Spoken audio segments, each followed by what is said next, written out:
자, 한동안 여러분들이 뵙지 못했습니다. 이재명 재판 때문에 재판에 가다 이제 흥분도 하고 이랬는데 요새는 이제 고수가 돼가지고 이재명이 약을 살살 오르게 이재명이가 막 그 법정에서 떨고 막 이래요. 그 이제 법정에 고수가 됐어. 아마 여러분들 오늘 좋은 말씀 많이 전해드릴 텐데 다시 돌아온 우리 유덕규 대표를 모시겠습니다.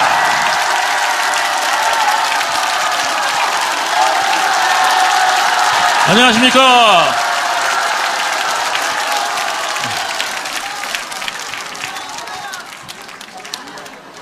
제가 인기가 이렇게 좋은지 몰랐습니다.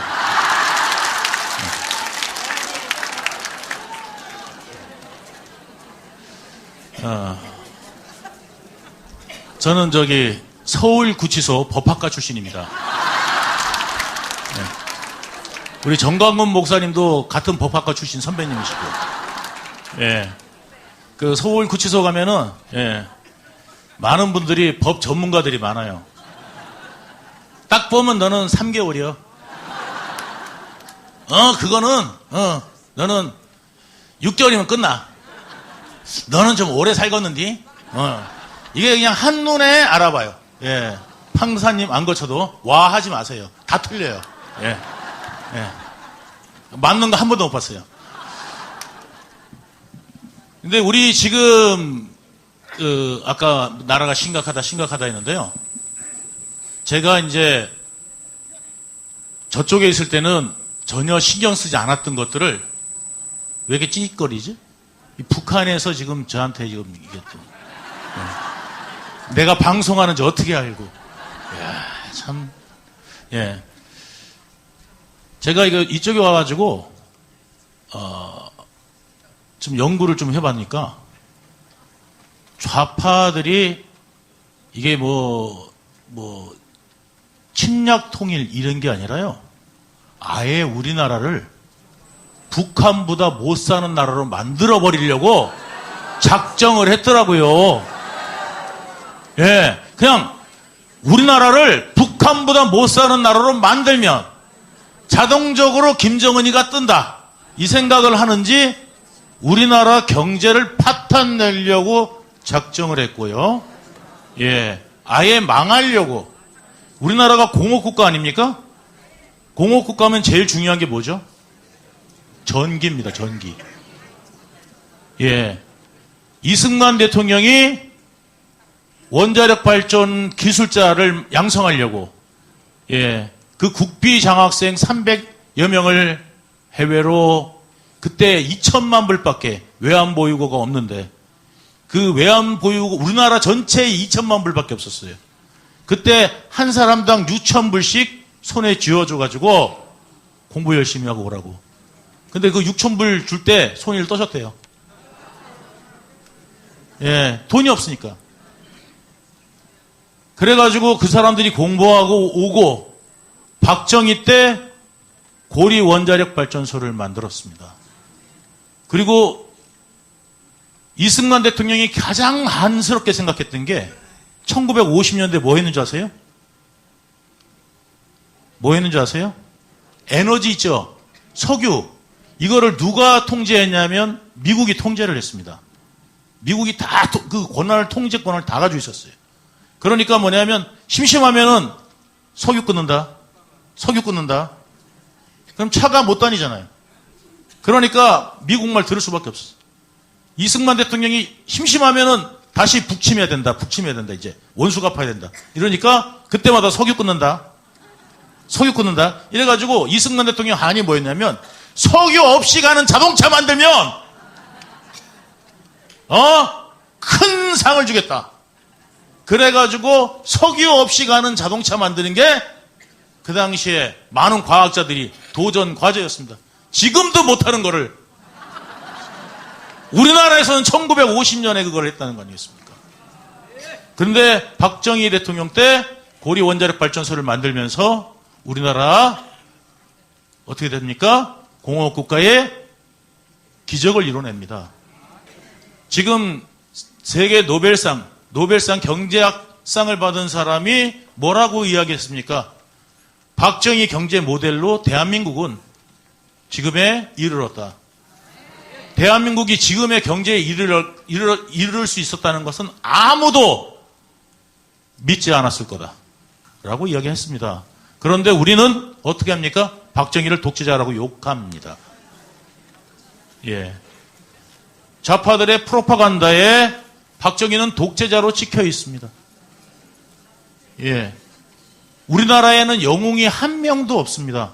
이승만도 영웅이 아니고, 박정희도 영웅이 아니고, 그 다음에 우리나라의 경제 성장을 이룩한 많은 그 주역들도 영웅이 아닙니다.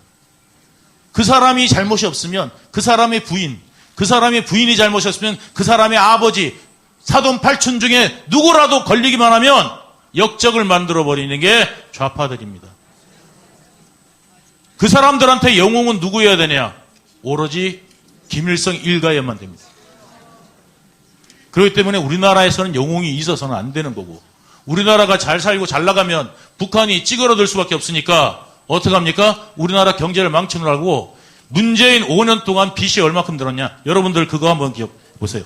여러분이 월급이 350만 원이에요? 예? 자, 1년에 여러분들이 350만 원을 벌어요. 그러면 1년에 여러분들이 얼마씩 써야 돼요? 자, 350만 원을 여러분이 1년에, 3,500만 원. 좋아. 350만 원이니까 너무 작은데. 예. 나는 그거보다 더 버는데. 예. 자, 그래서니까 이제 좀 올릴게요. 자, 5천만 원을 벌어요, 여러분들이. 5천만 원을 1년에 버는데, 여러분들이 그러면 얼마 정도 쓸 것 같아요?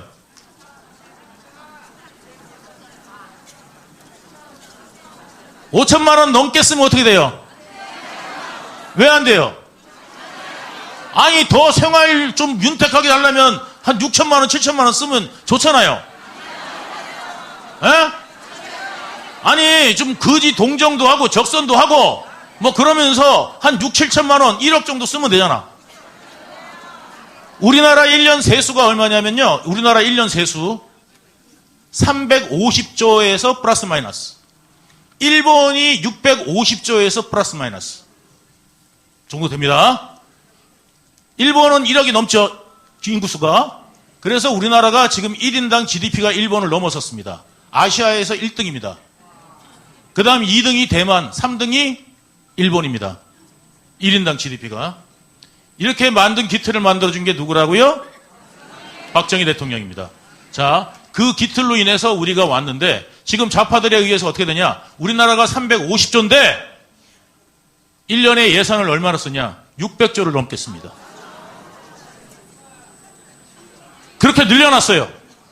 그러니까 어떻게 되겠어요? 1년에 200조 정도는 나라 빚이 생기는 거예요. 그러면 카드도 돌려막다 어떻게 되겠어요? 파산하죠? 개인은 개인 파산하면 되지만 나라는 디폴트를 하는 순간 끝납니다. 베네수엘라가 되는 겁니다. 우리나라가 지금 이재명이 늘 말하는데, 이재명이 이제 목소리 좀 흉내를 제가 잘 냅니다. 여러분, 저 이재명 잠깐 왔습니다. 우리나라 지금 GDP의 50%밖에 그 국가 부채가 안 돼요. 근데 여러분들 가계 부채는 엄청나게 많지 않습니까? 이거를 살리려면 이 세수를 더 늘리고, 그리고 부자들한테 좀 더 가져오고, 이래서 여러분들한테 25만 원을 나눠드리면은 여러분들이 좀 살림에 보탬이 되고, 이게 세수가 돌고 돌아서 경제가 좀 나아진다, 이 말씀을 드린다. 이렇게 이재명 이야기 하잖아요. 그죠? 예?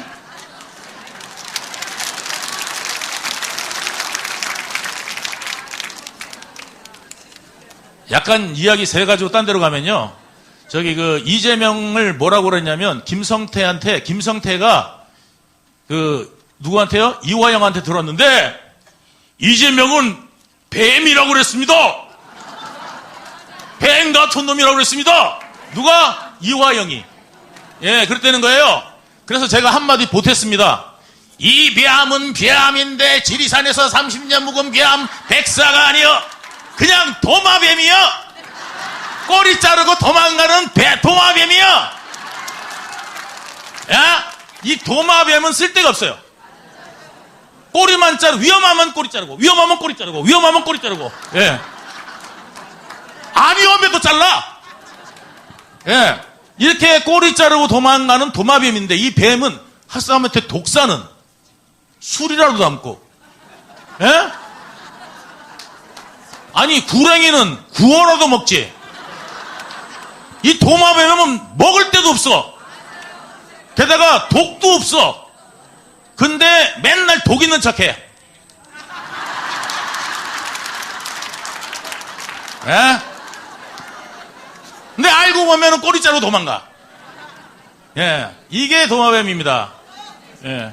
이 좌파들에 의해서 우리나라 세수가 보다 훨씬 많은 돈을 쓰게 되면서 우리나라 빚더미 왔는데 지금 가계부채는요, 전 세계에서 3위에 등극했습니다. 우리보다 높은 나라가 어떤 나라인지 아세요? 홍콩, 그 다음 중국입니다. 중국, 홍콩이 우리보다 위고, 그 다음에 그 바로 아래가 대한민국이고요. 그 다음에 이 부채는 여러 가지 종류가 있는데요. 우리나라 공기업 부채, 공기업 부채가 어느 정도냐? 우리나라 정부 부채에 안 잡힙니다, 공기업 부채가. 전 세계 1위입니다. 단독 1위입니다. 영국의 3배가 넘습니다. 기축통화국인 영국보다도 공기업 부채가 더 많은 나라가 우리나라입니다. 한전 부채, 한전만 30조가 넘는 부채를 제줍니다. 이자를 못 냅니다. 지금 이런 심각한 상태, 그러니까 말하자면 예전에 우리가 98년도에 IMF를 맞을 때는 가계부채의 비율이 30% 이하였습니다. 그래서 우리가 그래도 재무 건전성이 있었기 때문에 막았는데 지금은 금융사가 건전성이 굉장히 있기 때문에 아직까지 버티는 거지, 안 그랬으면 망했을 겁니다. 지금 가계부채 비율이 108%입니다. GDP 대비 108%입니다. 98년도엔 30%밖에 안 됐는데 지금 108%. 그러면 가게들도 이제는 뭔가 빚 갚을 여력이 없어요. 그런데 정부가 만약에 뻥크를 내면 그때는 금무 안 내놔요. 내놓을 게 있어야 내놓지. 이제는 누가 내놓겠습니까? 그때는 여력이 가게에 있었다니까요. 30%밖에 안 됐으니까. 근데 지금은 그런데도 불구하고 빚 늘려. 그 빚은 여러분도 아시다시피 이재명 아버지처럼 야반도주하면 되는 반. 예? 야반도주하면 돼. 그런데 우리는 점잖은 체면에 야반도주할 수 없죠. 책임을 져야 되는 사람들인데. 그리고 종북 좌파들은 북한으로 가면 되지만 우리는 대한민국에서 살아야 되잖아요. 그러면 이 나라를 지켜야 됩니까? 안 지켜야 됩니까? 목소리가 작은 거 보니까 안 지켜도 될 것 같아요. 목소리가 작은 거 보니까 안 지켜도 될 것 같아요. 목소리가 너무 작아. 제가 한번 해볼까요? 지켜야 돼요!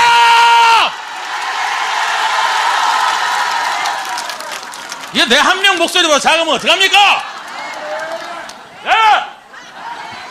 그렇죠? 우리가 행동하지 않으면 아까 말씀하셨는데 가만히 있어가지고 지켜보면 방관자라고 그럽니다. 살인을 하고 있는데 지켜보고 있고, 여성이 지금 몹쓸 짓을 당하고 있는데 지켜보고 있고, 이런 사람은 공범입니다. 이 나라를 망치는 게 누굽니까? 이재명을 뽑고 그 찍어주는 그 손입니다. 이재명한테 왜 힘이 있습니까? 그 찍어주는 손들 때문입니다. 그거를 못하게 하려면 우리가 뭘 해야 돼요? 알아야 됩니다. 저들이 뭘 잘못하고 있고 뭐를 거짓말하고 있는지를 제대로 알고 해야 되는데, 여러분들이 좌파들이 뭐 이렇게저렇게 얘기하고 거짓말하고 막 이야기하면 몰라. 뭐라고? 에? 그려? 이래가지고 어떻게 좌파를 이깁니까? 공부하고 배우고 알아야 나라를 지키지 않겠습니까? 이 좌파들은 자기 조국이 북한이기 때문에 이 나라가 망해도 될지 모르지만 우리는 이 나라에서 꼭 살아야 되고 우리 자손들한테 자랑스러운 대한민국을 물려줘야 되기 때문에 우리는 반드시 이 대한민국을 지켜야 됩니다. 여러분, 대한민국 만세! 한 번 더 대한민국 만세!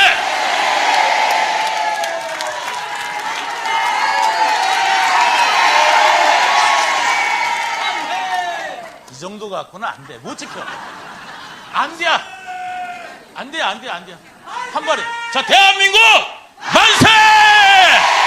네, 감사합니다.